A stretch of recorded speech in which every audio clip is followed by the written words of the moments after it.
noches, bienvenidos y bienvenidas aquí a La Política en Debate. Vamos a estar compartiendo esta hora con mucha información y sobre todo brindándote datos, ¿no?, de lo que ha acontecido en los últimos días. Ustedes saben que por lo menos existieron 2 hechos de mucha violencia hacia 3 docentes, que espero que nos estén acompañando, que estén mirando este espacio, porque vamos a estar hablando fundamentalmente de este tema. ¿Qué está pasando socialmente con la protesta docente? ¿Cómo han reaccionado algunas personas frente a esta situación? ¿Y cuáles pueden llegar a ser las consecuencias legales también de estos actos? Vamos a compartir el informe del día de hoy y enseguida presentamos a nuestro primer invitado. Les voy a meter el auto encima, ya vas a ver. Y se tapa la cara, mira, con gorras negras de mierda. Mi auto no pasa por ahí. Si tuviera una 4x4 te paso por encima. 5 minutos de tolerancia, son cortes intermitentes, no, ¡ey! ¿Qué pasa? No.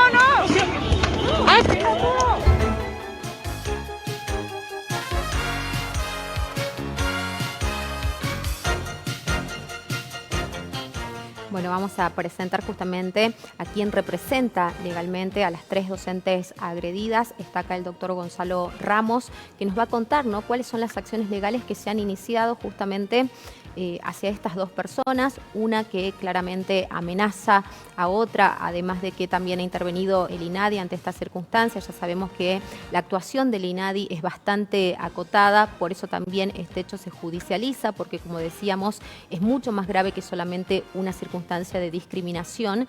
Y por otro lado, una situación que ya se vuelca a la violencia física directamente, ¿no? La agresión de un hombre que le pega a una docente en uno de estos cortes intermitentes. ¿Cómo está, doctor? Bienvenido, muchas gracias por acompañarnos. ¿Qué tal? Buenas noches, Mabel. Muchas gracias por la invitación y, bueno, y sobre todo visibilizar estas situaciones de delitos, básicamente, cometidos contra las docentes, que está enmarcado en una situación un poco más compleja, que tiene que ver con un cruce de intereses entre un sector fundamental de la sociedad, que son los docentes, que está pidiendo un reclamo justo a través de mecanismos aprobados en nuestra Constitución, un reclamo que tiene raigambre constitucional, la huelga, la protesta, y ante esa situación se genera los hechos que hemos visto. Digamos, no es la primera vez que los docentes son agredidos verbalmente, sí.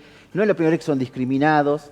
La cuestión es que en esta situación ha sido flagrante el tema de hoy en día las redes sociales y la posibilidad de registrar todos los hechos permitió, digamos, que haya pruebas o por lo menos elementos probatorios para llevar adelante las denuncias. Hemos realizado, yo soy patrocinante efectivamente de las 3 docentes agredidas en diferentes situaciones. Las primeras de ellas, Guaymás Neisa Mabel y la profe Di Piazza Silvia, sí, que fueron agredidas verbalmente y amenazadas por quien ya está identificada como Hansen Castelo María José, sí, que nosotros hemos denunciado, hemos puesto una denuncia que registra o presupone domicilio laboral en el Centro Cívico Granbur. ¿Sí? Son la información que tenemos y que hemos brindado en la Oficina de Orientación y Denuncia. Es la información en realidad que ella misma Exacto. Da en su momento, ¿no? Porque recordemos que, si tengo bien entendido, la primera imagen que se viraliza en relación a este hecho la sube esta misma mujer, María José Hansen. Así es. Así es. Y bueno, en función de eso hemos realizado la denuncia en la Oficina de Orientación y Denuncia en sede judicial y ha tomado intervención la Fiscalía número 1, Fiscalía Penal número 1 del doctor Ezequiel Molinati. ¿Sí? Estamos en una instancia iniciática en donde ya ha llegado la denuncia a la Fiscalía, lo puedo corroborar hoy, y tenemos los siguientes días hábiles a partir del lunes para presentar, agregar elementos probatorios, tales como los videos, tales como las fotos, tales como otros elementos que vamos a agregar a la causa para que la Fiscalía tenga elementos suficientes y avance a lo que nosotros creemos conveniente o oportuno legalmente, que sería la imputación de esta señora, ¿sí? que agredió y amenazó.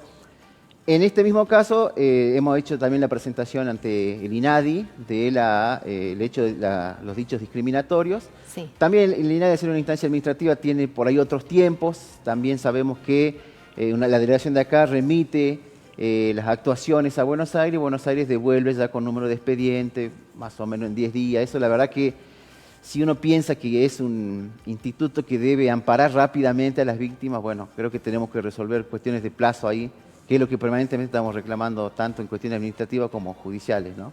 Y por otro lado, la denuncia que radicó la misma señora, la misma profe Chauqui Beatriz Elizabeth, que ha sido violentada en lo que fue la rotonda del Colegio San Pablo, agredida físicamente por una persona de sexo masculino, que en ese momento se identificó la camioneta y el dominio de la camioneta.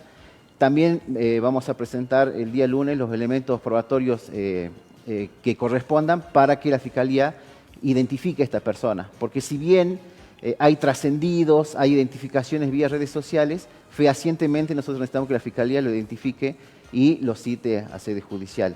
Por eso la precaución de por ahí nosotros dar los elementos y que Fiscalía actúe para identificar a las personas, en este caso los agresores. Ahí tenemos un caso mucho más grave de amenazas y de lesiones totalmente comprobadas, que está mediado por violencia de género, ¿sí? Sí. En esta situación varias legislaciones que nuestra Constitución la toma como de jerarquía constitucional, nos permiten obviamente avanzar hacia una situación de violencia de género.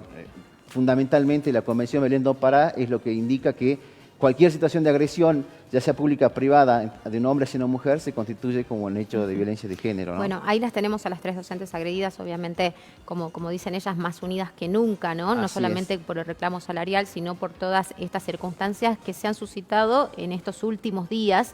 Y queríamos traer este tema a colación justamente para que la ciudadanía también conozca que así como todos tenemos derechos, también tenemos límites, tenemos que ser responsables de nuestras acciones y que no es gratuito este tipo de agresiones. Como usted decía, son delitos. Son delitos y tenemos que tomar conciencia acerca de la gravedad de estos hechos, ¿no? Exactamente, son delitos que tenemos que mirar el contexto general donde se desarrollan, no son situaciones aisladas y está generado básicamente por una desidia mayor de parte del gobierno provincial de no convocar por las vías correspondientes a los docentes a negociar, a dialogar, a una instancia de mediación, de conciliación. He escuchado decir por parte del gobierno de que no tenían la personalidad jurídica para hacerlo. Tenemos antecedentes claros de que los docentes autoconvocados ya estuvieron en mesas de negociaciones y hay un reclamo legítimo que tiene que atender. Nadie, una familia o vecinos que salen a protestar y son atendidos por las autoridades, no necesariamente tienen que tener una personalidad jurídica para hacerlo. Por lo cual creo que ahí estamos discutiendo, cae en saco roto esas discusiones y lo importante es avanzar con un proceso de negociación, de mediación entre el gobierno provincial y la docencia que claramente está en una situación desfavorable, una docencia que fue en toda esta etapa de pandemia un servicio esencial, discutido, vilipendiado. Bueno, creo que también toda esa bronca social ahora se expresa en esta situación de violencia. En el hecho puntual de las dos denuncias que hemos hecho, configuran delitos penales, por eso lo hemos realizado. Y creo que también ya sienta, no sé si un precedente, por lo menos pone un punto y aparte respecto de cuáles son las acciones que se pueden tolerar y cuáles no, ¿sí? Más allá que uno puede comprender como ciudadano la molestia que puede causar un corte de ruta, un corte que además, está claro, era un corte intermitente, o sea, sí hay una molestia, pero la reacción constituye un delito penal, por eso nosotros hemos avanzado. ¿Y cuáles son las penas de estos delitos? A ver, si nos ponemos a pensar en el primer caso, vamos por orden, digamos, porque este es el primer caso además que ocurre y se mediatiza rápidamente, ¿no? En ese mismo momento prácticamente. Lo que pasa es que todavía no está nosotros hemos hecho una requisitoria de cuál sería para nosotros la carátula inicial de estos delitos. Eso después Fiscalía valorará y nosotros obviamente vamos a tener que actuar como querellantes en una situación de ir llevando también el proceso judicial, porque obviamente nosotros no vamos a dejar que se baje la carátula que hemos pedido. Además, si hay otros elementos, se irá a agravar. Los delitos contra el honor, que tiene que ver con los insultos que constituyen un delito penal, tiene una pena pecuniaria de 1.500 a 20.000 pesos según el actual Código Penal. ¿Sí? Eso es una cuestión más bien de resarcimiento del honor, digamos, en tema insulto, en tema discriminación. Y las amenazas tiene de 6 meses a 2 años como calificación legal, ¿sí? En el caso de las amenazas llevadas contra la profe Neisa Guaymás y la profe Silvia Di Piazza. Ajá, Sí, esto es en el primer caso. en el primer caso. Así Y en es. el segundo caso, donde ya, como decíamos, hay violencia física, claramente usted habla ya específicamente de violencia de género, ¿qué podría ocurrir en esa Sí, ahí bueno, circunstancia? ya las penas es mucho más grave, la calificación legal de hasta 3 años de comprobarse efectivamente. De hecho, hay lesiones comprobadas y la señora Chauqui se está haciendo estudios traumatológicos, ya que si bien no le pegó de lleno el golpe, tuvo la agresión, tiene los moretones. Además, esto configura una situación, sabemos bien, de no solamente un daño físico, un daño moral, un daño psicológico, una situación de miedo, de estrés provocada por esta situación de violencia.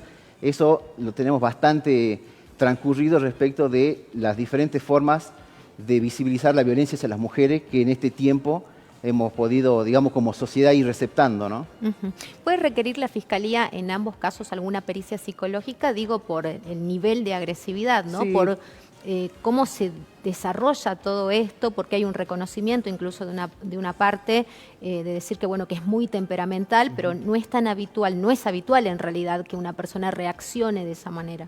Sí, por lo general son parte de los oficios generales hacer pruebas psicológicas cuando hay situaciones de agresión, de amenazas y sobre todo de lesiones. Así que también eso es parte del procedimiento que iremos requiriendo nosotros, si no la Fiscalía lo hace. Por lo general lo hacen de motu propio ya con un protocolo que tienen ante estas situaciones.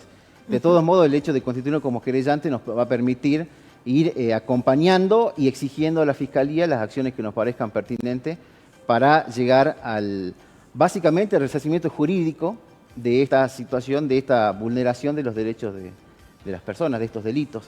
En ese sentido, conocemos los tiempos, entre comillas, morosos de la justicia, pero también creemos que ante estas situaciones evidentes y de flagrancia y de conocimiento público, debería haber un accionar un poco más, más acelerado o con mayor prontitud por el bien jurídico que se está cubriendo, pero también por el impacto social que tiene, ¿no? El impacto a nivel humor social que tiene esta situación. Ujú. ¿Qué análisis hace usted, doctor, de esto que hemos vivido? Porque usted decía recién, bueno, se puede hacer una lectura social, una lectura política, también del contexto en el que esto se desarrolla y sobre todo, ¿no?, entender de que hay situaciones que se han producido de manera prácticamente simultánea, porque entre Sí. un hecho de violencia y el otro, creo que no pasaron ni 24 horas, ¿no? Exactamente. Creo que un hecho fue desencadenando el otro también, por ahí está la aparente impunidad de insultar, de agredir, de tirar el auto encima, de no reconocer los derechos de la otra persona. Creo que llevó una escalada que esperemos que con esto, sabemos que las definiciones judiciales muchas veces van a contratiempo de lo que pasa en la sociedad. Creo que esto nos permite tomar o hacer una reflexión como sociedad respecto de qué rol le estamos dando a la docencia y qué exigencias tenemos hacia nuestros gobernantes respecto de que tomen carta en el asunto en hechos tan importantes como esto y de tanta trascendencia social. Pienso en el humor social porque es algo que está latente, venimos de una situación estresante para toda la sociedad de la pandemia, la pospandemia, y creo que eso ha llevado a niveles de violencia y de reacción mucho más grandes que los esperables en otra situación. Así que creo que en eso también las políticas del gobierno de turno tienen que apuntar a mediar sobre eso y a poner paño frío. En este caso, poner paño frío es sentarse a negociar con un sector importante en cantidad y en reclamos que la docencia está haciendo respecto de sus condiciones de trabajo y de su remuneración justa que no está recibiendo, ¿no? ¿Qué pasa en el primer caso que nosotros citábamos, donde en un primer momento se menciona que esa persona trabaja en el Centro Cívico Granburg, que es una empleada del Estado, una funcionaria, se decía en algún momento, después ella misma lo desmintió, no quedó tan claro, y tampoco queda tan clara la pertenencia a qué ministerio. Sí. ¿Puede caber ahí una sanción administrativa? ¿La impulsan ustedes? ¿Cómo se maneja esa otra parte, digamos, que está ya vinculada con el Estado provincial en sí? Sí, en principio nosotros vamos a llevar adelante la acción penal. Como dije al principio, se va a notificar en el domicilio laboral reconocido de la señora, que es en el Centro Cívico Granburg, y ya tomará cartas en el asunto por vía administrativa, quien sea su referente o al ministerio al que pertenezca, ¿no? Creo que ahí ya corresponde porque hay un reglamento interno, hay toda una cuestión administrativa que es interna, que es la relación de un empleado con el empleador, ¿sí? nosotros vamos a llegar hasta esta cuestión de la acción penal y después creo que lo otro quedará en manos del organismo que la tiene contratada o que a quien está a su cargo, ¿no? Pienso eso porque digo, no es una buena imagen tampoco para el gobierno Sí, de la claro. provincia tener referentes que tengan este tipo de actitudes o de acciones, más allá de todo lo que se ha podido explicar y de todo lo que uno pueda llegar a interpretar o entender. Nunca está bien la violencia, no lleva a ningún lado bueno, y acá estamos viendo justamente los ejemplos, ¿no? Sí, además de eso se va a hilar la cuestión administrativa con el otro acto administrativo que hemos llevado adelante, que es la denuncia ante la INADI, la intervención y las expresiones ya propiamente dichas del interventor del delegado de INADI en Salta. Entonces también ahí hay una información que deberá tomar en cuenta a la hora de sopesar, digamos, la sanción administrativa quien sea el contratante de las señoras. Que a nosotros no nos consta, tenemos, como le digo, un presunto domicilio, después la Fiscalía se encargará de determinar eso, ¿no?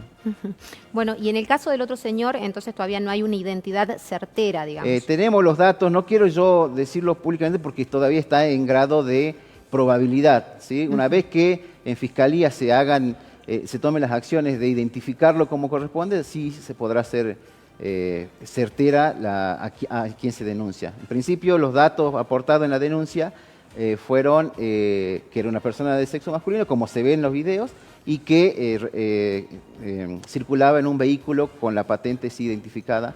Entonces, por ese lado ya hay una primera línea investigativa. Creo que no va a ser muy difícil identificarlo, pero lo importante acá es que nos movamos con datos ciertos para no incriminar erróneamente a alguien que por ahí parecía, estaba ahí. Entonces no queremos cometer esa improperio contra nadie, sino acusar al que corresponde, que cometió este grave delito de lesiones y amenaza a la profe Chauqui, ¿no? ¿Cuáles son los tiempos normales para que denuncias de esta naturaleza prosperen, para que uno vea avances en este tipo de situaciones? Bueno, ahí no tengo tan buenas noticias. No hay así. Por unos ejemplo, tiempos la estipulados, denuncia sí. de la profe Chauqui que se hizo en la comisaría de Granburg todavía no se remitió a la Fiscalía. Por lo cual lo que vamos a hacer es mañana mismo exigir que llegue, porque es una causa importante de lesiones y hay una cuestión que hay que proteger también, tomar medidas para proteger a la víctima, por lo cual estaremos exigiendo en la comisaría que se remita inmediatamente para que nosotros podamos agregar los elementos probatorios, sobre todo para identificar a esta persona fehacientemente, ¿sí? Tiene un plazo hasta que el fiscal investigue, valore los elementos, abra un legajo de investigación y a partir de eso se empiece a tomar las acciones, pericias psicológicas, citarlos, hacer la imputación. La verdad que tiempos precisos no tenemos, pero sabemos que no es inmediato. Eso sí es real. Lo que sí es inmediato es que ya hemos hecho las denuncias y estamos avanzando y vamos a avanzar hasta donde corresponda jurídicamente. Si acá no hay ningún tipo ni de ensañamiento ni de que las personas sean perjudicadas más allá de lo que indique la justicia, ¿sí? Claro. Lo que buscamos es que haya un resarcimiento al derecho vulnerado. ¿Qué tipo de protección tienen los docentes en estos momentos? Porque digo, ellos siguen manifestándose, siguen haciendo cortes, siguen estando presentes en las calles. De hecho, en la jornada de ayer, muchos docentes del interior se hicieron presentes en nuestra ciudad. Obviamente tienen un reclamo que viene desde hace semanas, ¿no? Sí. Haciéndose notorio no solamente en la ausencia que se da en las aulas, sino también, como decíamos, en las calles de toda nuestra provincia. Sí. Bueno, en principio hay que decir que el reclamo tiene meses, tiene incluso el año pasado.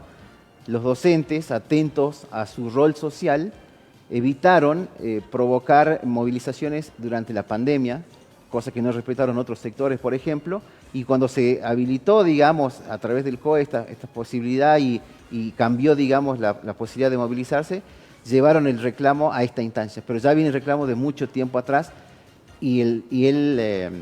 la total ignorancia por parte del gobierno hacia sus reclamos.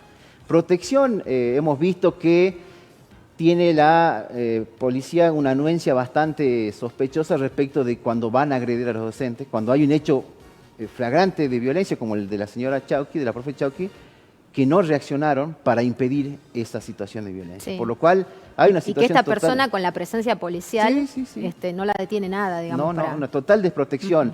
Una desprotección desde la seguridad y también una desprotección desde su integridad física, porque están poniendo el cuerpo a un reclamo con altas temperaturas, sin una asistencia médica que los ampare, sin una red de contención si pasara algo desde lo psicológico o desde lo médico, por lo cual creo que también ahí hay una falencia grande del Estado que debe garantizar ante situaciones vulnerables, garantizar los medios para que no sucedan hechos lamentables, no solo de hechos de violencia, sino también hechos que se puedan producir. ¿Se puede compensar a alguien? Sí, cuestiones médicas o incluso ataques de pánico y demás cuestiones. Digo, en ese sentido también notamos una desprotección. Solamente se ve una presencia policial con fines de controlar o reprimir según lo que le indiquen del Ministerio de Seguridad. Pero no vemos que esa presencia policial sea para cuidar a los docentes, ni mucho menos, ¿no? Sería importante porque, digo, con estos hechos de violencia que se han desatado, que han ido creciendo, ¿no? Sería bueno que, obviamente, la presencia de la policía sirva también para contrarrestar cualquier tipo de situación de esta naturaleza, ¿no? Que no vaya a llegar a mayores, que no trascienda o que no llegue a ocurrir un hecho superior a estas manifestaciones hemos de visto violencia. se me viene a la memoria la agresión con machete en mano a docentes en el norte de nuestra provincia, y se me viene a la memoria las represiones brutales que han sufrido los docentes acá y en el norte de la provincia también. Creo que ahí vemos más que claro cuál es el rol que está jugando el Estado en la desprotección, incluso en la agresión hacia los docentes. Y también remarcar que esto tiene una solución desde el principio, que es el diálogo. Que es que de un sector no se está proponiendo y del otro se está exigiendo con diferentes medidas desde hace mucho, ¿no? ¿Qué pasa en estos casos, por ejemplo, ante la inacción policial, cuando la docente Chauqui es agredida, digamos? ¿Qué tendría que haber ocurrido? ¿Ustedes pueden hacer una presentación incluso? Sí, también corresponde porque ahí hay no está cumpliendo con su rol de funcionario público el personal policial. Hay un incumplimiento. Hay un incumplimiento claro y flagrante. Sí, sí. Bueno, nos va quedando más claro el panorama. Quería mostrar este tema porque nos parecían acontecimientos muy graves. Como les decimos, se ha dado en los últimos días aquí en nuestra ciudad. Nos llamaba la atención, ¿no? El nivel de intolerancia, el nivel de agresividad, y por eso queríamos poner en conocimiento de ustedes cómo iba a proseguir todo esto, porque si bien las imágenes se viralizaron, la tomaron todos los medios, llegó a tener trascendencia nacional, también es importante saber que estos hechos, como lo decíamos al inicio del programa, tienen consecuencias, y en este caso las consecuencias son penales, ¿no? Doctor, muchísimas gracias. Por favor, muchas gracias a vos y un saludo a la docencia y sostener, digamos, el ánimo en estos momentos que por ahí hay alguna especie de bajón. Son muchos días, muchas horas, uno ve el sacrificio que hacen y la verdad que poder colaborar desde este lado mínimamente es solamente un granito de arena a todo el trabajo que vienen haciendo, y bueno, y a medios como tu programa, que visibilizan la situación y le dan el peso que le corresponde a nivel periodístico, ¿no? Muchísimas gracias a usted, gracias por acompañarnos. Nos vamos a la pausa, quédate ahí, ya volvemos.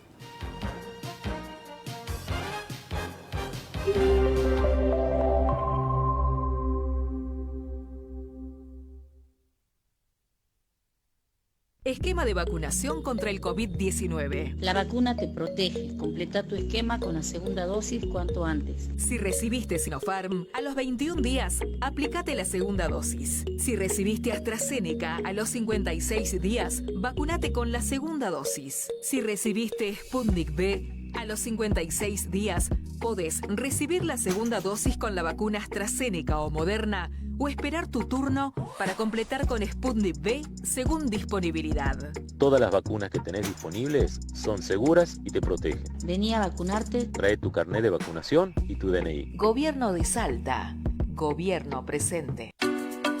Desde el Consejo Deliberante trabajamos para brindar a los vecinos de la ciudad de Salta una mejor calidad de vida. La tarea legislativa se realiza a través de las reuniones diarias de las 14 comisiones permanentes y las especiales. En las sesiones ordinarias reciben luego sanción las iniciativas que dan respuesta a las necesidades de la comunidad. Conoce más de nuestra labor ingresando a www.cdesalta.gov.ar. Un consejo más cerca tuyo.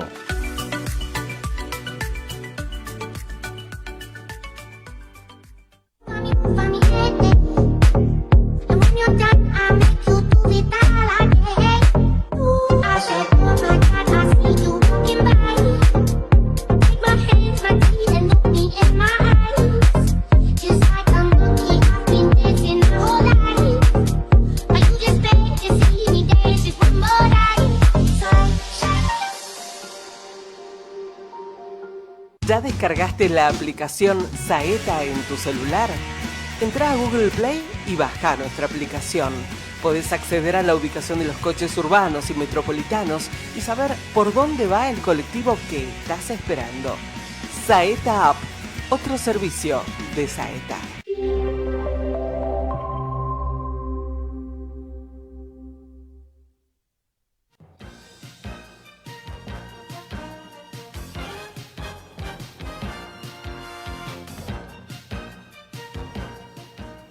Continuamos acompañándote en esta noche y le damos la bienvenida a Daniel Escotorín. Vamos a estar analizando también el contexto internacional, ¿no? ¿Qué está pasando justamente con esta irrupción de los talibanes? Una información también que ha trascendido todas las fronteras, que se ha hablado mucho en las últimas jornadas. Queremos saber qué significa, qué implica esto y por qué la sociedad de Afganistán está tan preocupada, por qué el mundo mira toda esta realidad de una manera sorprendente, ¿no? ¿Cómo estás, Daniel? ¿Qué tal? Gracias por acompañarnos. Muy buenas noches, un gusto estar acá.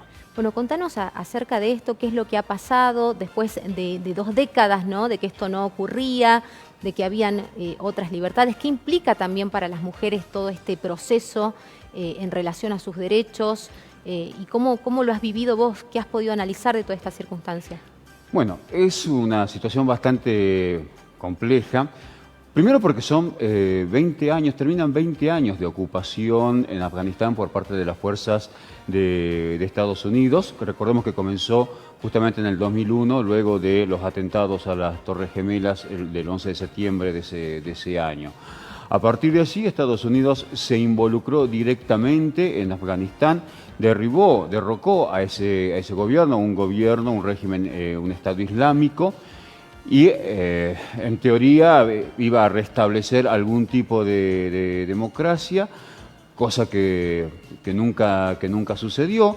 Y tanto es así que el presidente de Estados Unidos hace poco, ayer nomás, declaró que la intención de ellos nunca había sido restablecer la democracia, sino luchar contra el terrorismo. En realidad, la cuestión es que ni una cosa ni la otra.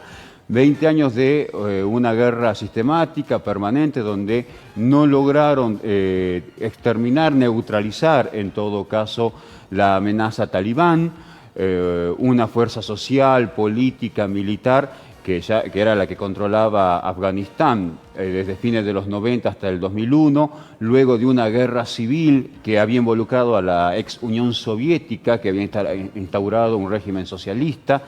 Bueno, Afganistán estuvo durante todo este tiempo en ese conflicto para finalmente, ya en la última etapa del gobierno de Donald Trump, reconocer el fracaso, reconocer los miles de millones de dólares que se habían invertido en esa ocupación y comenzar a plantear el retiro gradual de las tropas. Ya con el cambio de gobierno, esto se acelera. Estaba planteado para septiembre de este año, cuando justamente se cumplían los 20 años de ocupación norteamericana, el retiro ya total de las tropas. De alguna manera esto se aceleró, pero aquí hay un detalle. A ver, el retiro de las tropas norteamericanas era un retiro pactado, no solamente con el gobierno, sino también con los talibán. Es decir, no es que aquí había un conflicto desatado de 2 fuerzas antagónicas, adversarias. Ya habían sucedido una serie de negociaciones en Doha, donde habían participado también Rusia y China, y esto había molestado al propio gobierno afgano, que además muy debilitado, no pudo contener la gran ofensiva que en cuestión de semanas finalmente permitió la entrada en Kabul de las tropas, de los soldados, de las milicias talibán. Bueno, esto fue lo que de alguna manera fue la gran explosión, la novedad, la noticia espectacular que sorprendió a todo el mundo. ¿Qué es lo que hay hacia adelante? Bueno, esto es lo que hoy está todavía en dudas. En primer lugar, porque el régimen talibán no ha terminado de afirmarse. No hay todavía un gobierno establecido, un gobierno provisional, pero además también porque, a diferencia de otros momentos de la coyuntura anterior, de fines de los 90, lo que hay acá es un contexto regional muy distinto. Sí. En primer lugar, porque cuando sucede todo esto, fines de los 90 y del 2000, lo que teníamos era, en primer lugar, un mundo unipolar. ¿Sí? En ese momento Estados Unidos se había erigido como el gran triunfador de la Guerra Fría. ¿Sí? La Unión Soviética se desarmaba, finalmente iba a quedar Rusia, pero como un protagonista menor en todo esto. Aparecían estas grandes teorías, el fin de la ideología, el fin de la historia, que no eran más que sustentos ideológicos para, digamos, permitir el avance de Estados Unidos como una hegemonía global casi total. Y en ese sentido, luego van a aparecer otra corriente de pensamiento, en algunos casos se complementaba, en otras cuestiones por ahí no chocaban. Samuel Huntington, un pensador norteamericano que va a establecer la idea del choque de civilizaciones. Esto fue muy interesante porque justamente uno de los elementos uno de los sectores de esas civilizaciones que aparecían era el de los árabes, el mundo musulmán, lo cual entonces el gran enemigo para la civilización occidental se convertía el mundo musulmán. Muchas gracias. Ahí está, entonces estamos viendo algunas de las imágenes, ¿no? Acerca de esto, bueno, la desesperación, obviamente, esto era por ahí también una de las cuestiones que impactaba, que llamaba la atención, y además el grado y el nivel de violencia que se desataba en las calles, ¿no? Que te puedan pegar latigazos, digamos, por incumplir con alguna normativa, por hacer una pregunta a las mujeres si no están cubiertas de la manera supuestamente correcta, ¿no? Según este extremo religioso también. Bueno, esta es una de las cuestiones que está en duda. ¿Con qué nuevo régimen nos vamos a encontrar? Se van a encontrar los afganos. Por eso decía recién, hablaba del contexto regional. Sí. Por un lado, el rol que va a jugar, que ya está jugando Rusia. Rusia y China perciben de que había una situación crítica en Afganistán y también tienen reuniones con el futuro gobierno talibán, a fin de alguna manera buscar algún tipo de acuerdo, ¿sí? El gobierno talibán, antes de la invasión norteamericana, fundamentalmente era un gobierno aislacionista, no digo aislado, aislacionista, no le daba, las relaciones internacionales, diplomáticas, no estaban dentro de su prioridad. En este nuevo contexto las cosas cambian. En primer lugar, porque en el caso de Rusia, junto con China y los países limítrofes, Pakistán, un actor también muy importante en esta región actualmente, India, Tayikistán, Uzbekistán, y junto a los países se llama la Organización para la Cooperación de Shanghái, una especie de bloque regional, económico, social y político, donde una de las prioridades en lo político es la lucha contra el terrorismo. Y esta es una gran preocupación para China. Sí, por supuesto. China tiene una frontera muy chiquita, 70 kilómetros con Afganistán. Pero en esa zona está también una población, una etnia musulmana, los uiguríes, con los cuales ha tenido muchos problemas Pekín. ¿Sí? Se habló, incluso hay denuncias respecto de que se los encerró en campos de concentración, etcétera, pero de alguna manera lo que digo es que China busca contener el avance musulmán, sobre todo en función de prevenir el avance de sectores fundamentalistas. Entonces, ahí toma su prevención con Afganistán. Pero lo mismo también pasa con Rusia y también con otro país vecino de Afganistán, que es Irán. Irán y Afganistán tuvieron dificultades, conflictos. Recordemos que Irán proviene dentro del mundo musulmán, desde el punto de vista religioso, son de mayoría chiita, mientras que la gran mayoría son sunitas, incluso también en el caso de Afganistán. Bueno, hay diferencias ¿son matices o son cuestiones mucho más duras? Son cuestiones, creo, a ver, en el caso de Irán, además que no son musulmanas, sino son persas, ¿sí? Mientras que la gran mayoría del mundo árabe son musulmanes.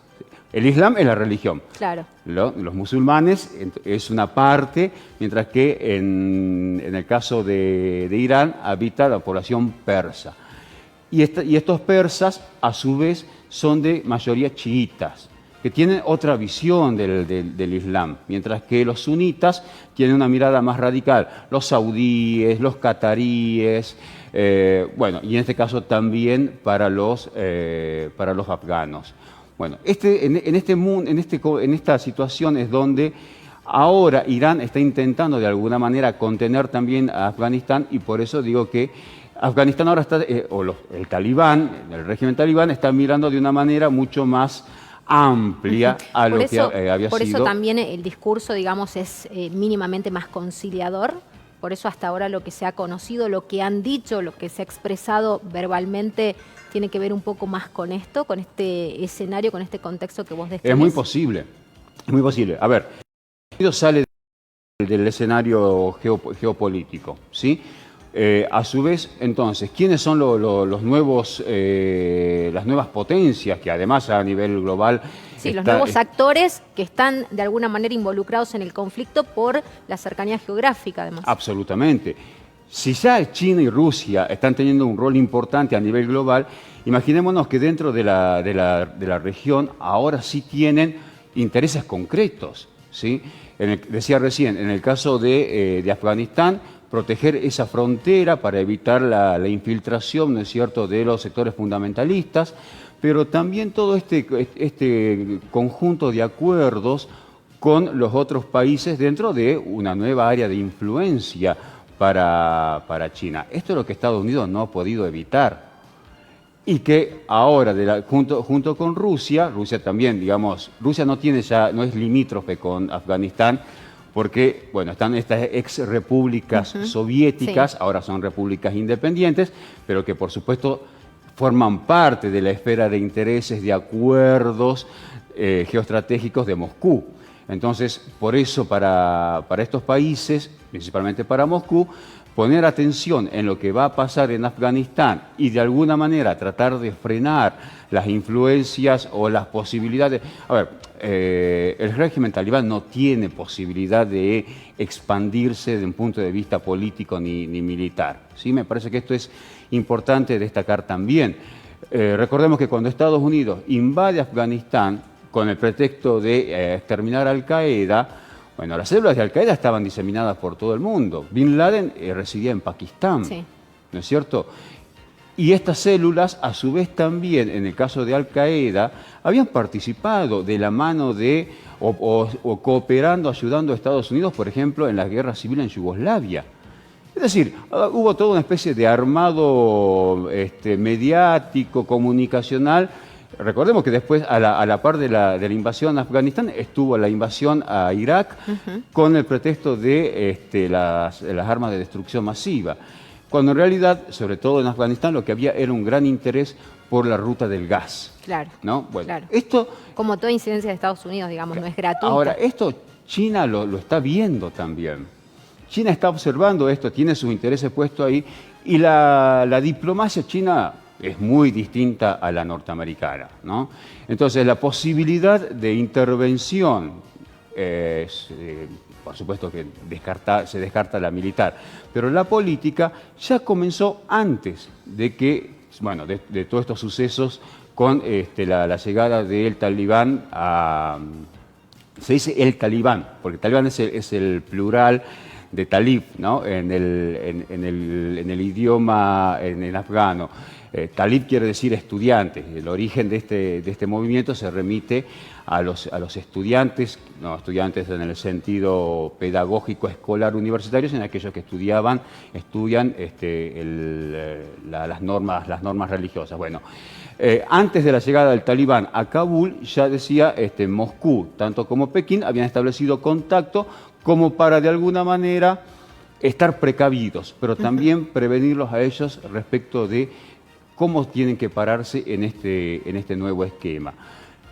Hacia adentro, decía recién, todavía no hay un gobierno formado, se prevé y además se está viendo que no tienen el nivel de consenso que habían tenido en la década del 90, por lo tanto no se descarta que puedan persistir conflictos al interior de Afganistán. Estamos hablando además de una sociedad totalmente pauperizada, donde a pesar de los millones y millones de dólares que inyectó Estados Unidos en Afganistán, finalmente la miseria, la pobreza es lo que reina y transita por las calles de Kabul, y sobre todo una población, una sociedad fundamentalmente rural y agraria, ¿no? Claro. Decía esto entonces que en ese sentido los conflictos internos de aquí en adelante no se descartan. Las otras minorías, las tribus. Creo que ahí está el desafío del nuevo régimen, buscar un acuerdo en la medida de sus posibilidades para lograr cierto consenso. Bueno. ¿Cuál es la gran preocupación, esto que decías vos, para Occidente? Bueno, ¿qué va a pasar con las mujeres? Sí, en 2 líneas sintetízamelo, Daniel, a ver. Bueno, rápidamente. Pareciese que va a haber cierto nivel de flexibilidad. No va a ser ya este régimen duro, donde las mujeres prácticamente habían quedado absolutamente segregadas.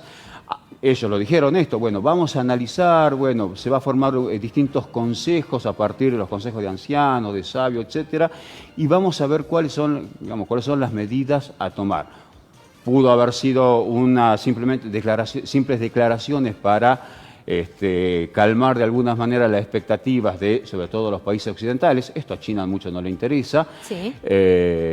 O quizás sí están pensando en un nuevo marco y acuerdo de relaciones internas, sociales, culturales y políticas, por esto que decía, ¿no?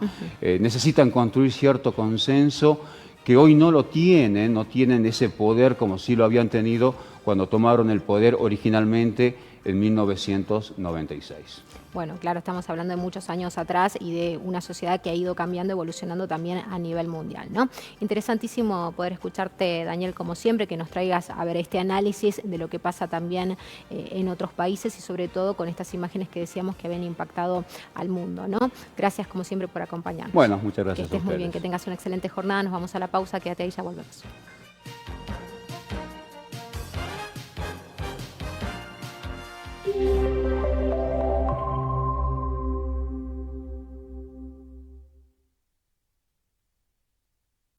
En Aguas del Norte extendimos hasta el 31 de agosto el plan de regularización de deudas, última prórroga. Ahora los usuarios que no pudieron cumplir en tiempo y forma tienen la posibilidad de cancelar sus obligaciones con facilidades y grandes beneficios. El plan permite acceder a descuentos del 100% en intereses a quienes abonen en un solo pago y descuentos del 70, 50 y 30% en planes de pagos en 3, 6 y 12 cuotas respectivamente. Para más información, ingresa a nuestra oficina virtual en www.aguasdelnortesalta.com.ar o a través de las líneas de atención al usuario 0800 88 88 24 82, WhatsApp 3875 63 22 22 o las redes sociales bajo el dominio de la empresa. También podés visitar nuestras oficinas comerciales en Capital o el interior. Aguas del Norte, la compañía de los salteños.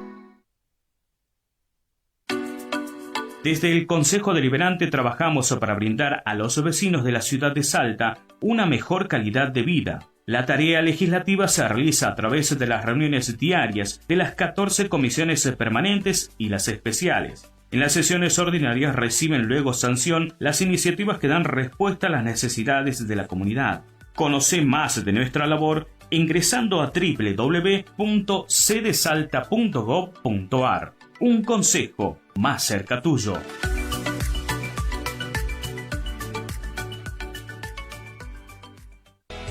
El cuidado del agua es responsabilidad de todos. El buen funcionamiento de los sistemas de agua y cloaca, nuestra responsabilidad todos los días. Por reclamos o consultas, llámanos al 0800 88 88 24 82 o escribinos a nuestro WhatsApp 3875 63 22 22. Aguas del Norte, la compañía de los salteños.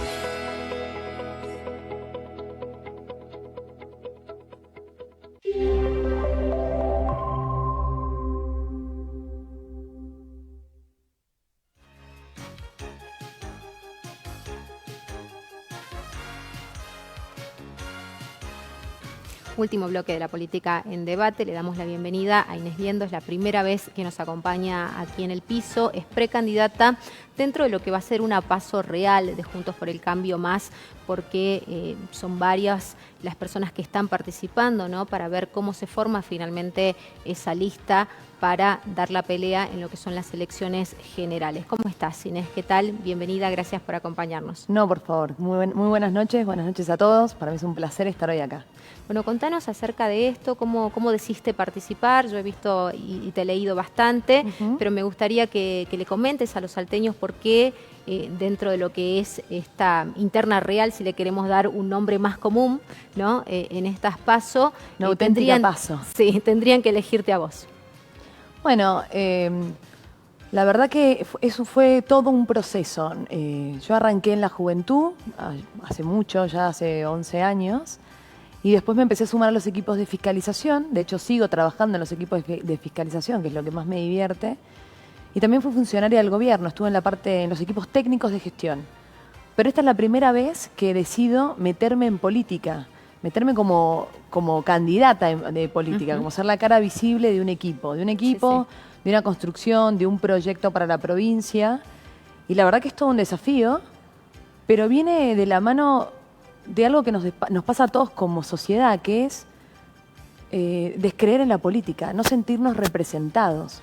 Entonces, un poco eso fue lo que me impulsó a dar el paso. Si bien veníamos trabajando, veníamos analizando candidatos, que siempre estuve de la parte, digamos, de atrás de esa construcción, esta vez me dijeron, ¿y si sos vos? ¿Y si vos das el paso? ¿Y si vos te animás? Y sí, y fue así.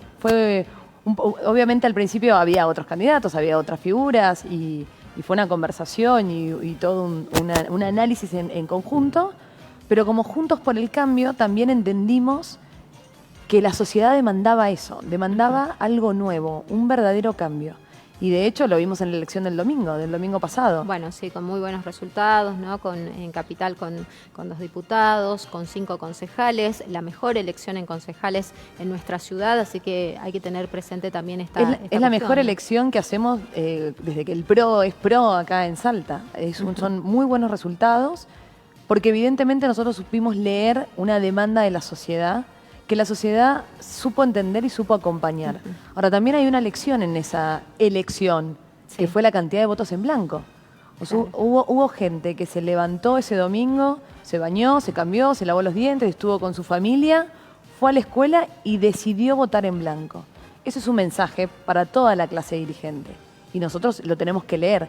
Tenemos que ver cómo podemos hablarle a ese votante y ver qué pasó o qué fue lo que no se pudo comprender o no pudimos comunicar. Y ese es nuestro desafío para la nacional. Nosotros, obviamente, estamos continuando el trabajo de la elección provincial. Teníamos un equipo abocado en los problemas más locales, que tuvimos una excelente elección, nos constituimos como la segunda fuerza en la provincia, la única fuerza opositora realmente, y ahora en La Paso tenemos más o menos lo mismo. Tenemos 4 listas, hasta donde sé, creo que la última ya fue oficializada. Son 4. Y lógicamente vos ahí ves cuál es la cara nueva, cuál es la nueva alternativa, la nueva oportunidad que nosotros le queremos dar a los salteños. ¿Cuál es la única mujer? ¿Cuál es la más joven? Entonces son todos mensajes que como dirigencia queremos decirle a los salteños, los estamos escuchando. Estamos tratando de poder dar respuesta a los reclamos que estamos haciendo. Sobre todo en un año y lo hago completo, en 2 años tan trágicos para la Argentina, donde vimos que la política fue por un lado y la demanda real de la sociedad fue por otro. ¿Qué cosas te quedan de aprendizaje de aquello que no supieron hacer cuando fueron gobierno? Porque obviamente hubo muchos errores, la pandemia nos encuentra en una situación que era muy compleja ya por lo que había sido el gobierno anterior, el gobierno que encabezó Mauricio Macri. Bueno, lo primero que hay que aprender es en escuchar. A veces uno cuando toma el poder me refiero, empieza a hacer su estructura de trabajo y de equipos y de gabinete, se aturde con demandas, se aturde con exigencias, quiere resolver temas rápidos, quiere dar respuestas, y eso a veces le quita a uno la capacidad de escuchar y de poder asimilar. Ahora, yo rescato que cada vez que hubo un error, hubo una decisión de analizarlo y volver atrás. Eso para mí es un valor, porque no estamos hoy ante un gobierno que en ese sentido es necio.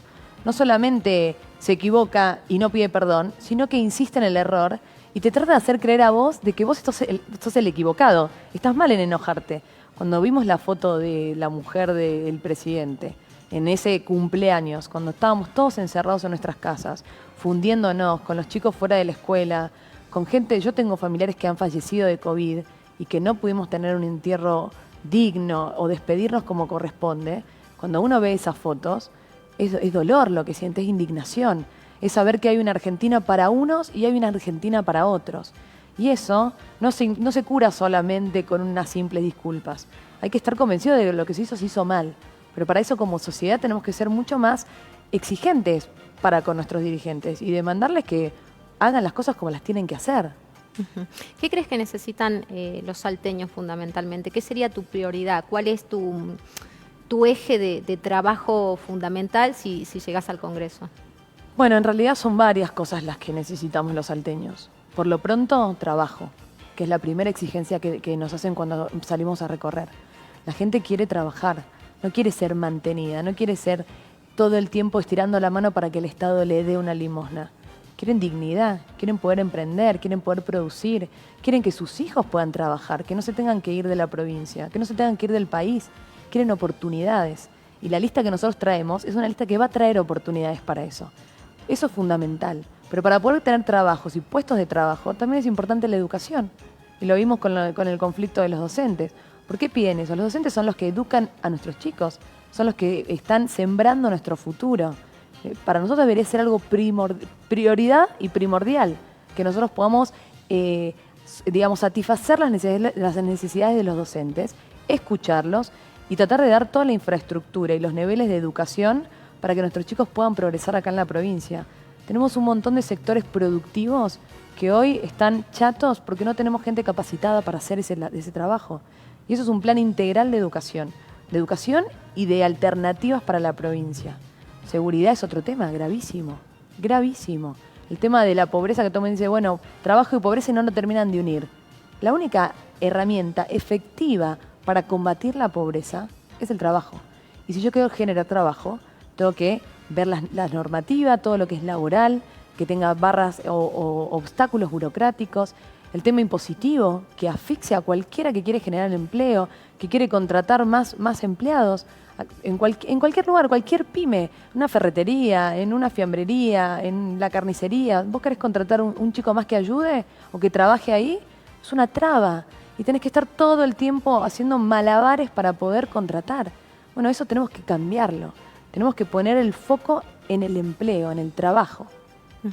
Bueno, como es muy complejo, ¿no? Es una realidad, digamos, que lamentablemente viene desde hace muchísimo tiempo y la única respuesta de todos los gobiernos, incluso el de tu signo político, ha sido trabajar con el tema de los planes sociales y contener de esa manera. Por eso también te hacía esto de a ver qué análisis hacen ustedes de lo que ha dejado también todo este proceso, porque ustedes también han sido gobierno y ustedes también han tenido la posibilidad de dar un giro o un cambio de rumbo. Bueno, los planes sociales fue una política, en parte, que no se pudo transformar. Y coincido con el análisis que haces. Los planes sociales no hay que sacarlos de un tirón. Eso es un error. Hay que empezar a cambiarlos progresivamente por empleo genuino. Pero para poder cambiarlo por empleo genuino yo tengo que generar puestos de trabajo. Yo tengo que hacer que la persona que quiere invertir acá y que quiera poner una fábrica o una empresa lo pueda hacer. Si yo expulso a esas empresas, si yo expulso a esas personas que traen trabajo y amplían las plantas, evidentemente yo estoy decapitando a los que generan puestos de trabajo. Entonces no me queda otra opción que hacer asistencialismo. Y la gente no lo quiere más. La gente quiere trabajar. En un momento había una lectura errada, que decía, y lo escuchamos siempre en nuestras casas, son todos vagos, todos quieren vivir del Estado. Bueno, eso es falso. Nos hacen creer eso porque obviamente conviene tener el clientelismo. Lo vimos en las elecciones del domingo. Había más gente haciendo fila para cobrar por el voto en Salvador Massa que para votar.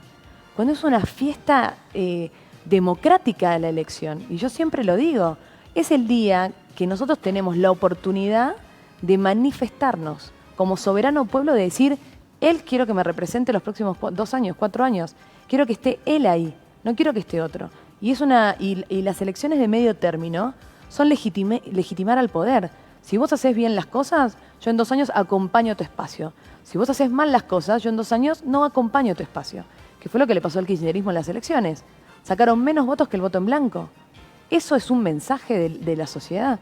Y lo tenemos que escuchar todos, no solamente aquel que castigan con el voto, sino al otro también. Nosotros obviamente hacemos una lectura. Estamos muy contentos, estamos muy alegres de que nos hayan acompañado, pero evidentemente hay una parte de la sociedad que todavía no se siente representada, se siente defraudada, y yo coincido. Y por eso básicamente fue que decidí, bueno, ahora voy a poner el pecho y voy a participar, exactamente. Inés, muchísimas gracias. No, por favor, ha sido un placer.